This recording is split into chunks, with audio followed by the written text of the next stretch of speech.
Hello everyone, a very good morning to all of you. I hope you all are doing good. So today we are going to see about some more operations of the Excel that are copying, moving the data and how to use the autofill features in Excel. So let's see.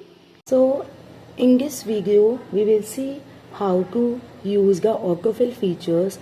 Autofill features is that allows the user to extend a series of a number, dates or even text to the necessary range of cells.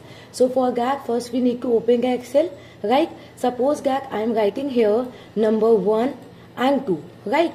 And then after we need to generate a number series from 1 to 100. So what I will do, I will select these two cells. Then after we will see that our cursor will convert into the plus sign. Here you can see this is called the fill handle. Once we will drag this, the numbers will appear here. Suppose I will drag till 100. So it will come here till. See here the number series will be generated from 1 to 100. Yes or no? Same you can do for the days as well. To generate the day series, what you have to do, you have to write here the name of a day. Suppose I am writing here Monday, and then I also what we have to do, we have to again drag our cursor and see here it will come.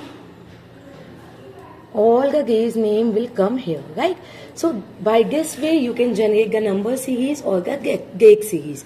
Next topic is how to select the data in a worksheet. So if you want to perform some operations collectively on a range of cell like copying, changing a font, deleting, you need to first select that particular range of cell.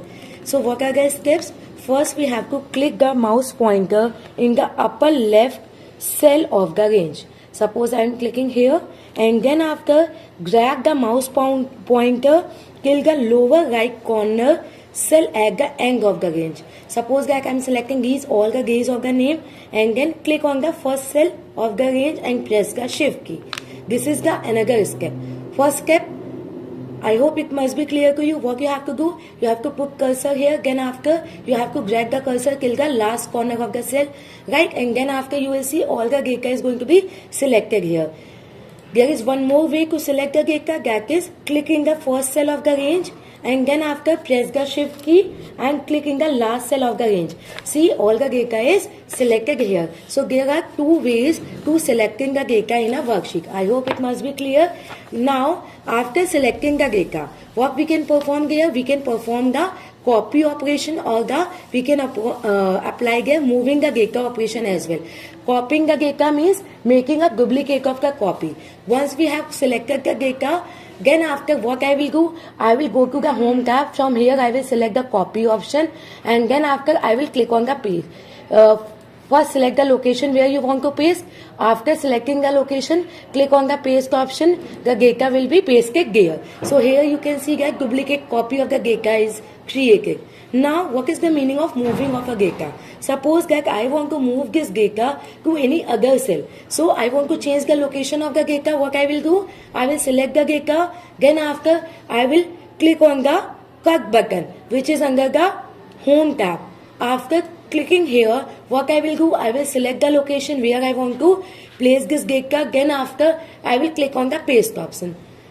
Here you can see that the selected data will be moved to the new location. So you can also copy or move data to a different worksheet. Thank you everyone. I hope you must have understood, and now you will practice all these operations at your home as well.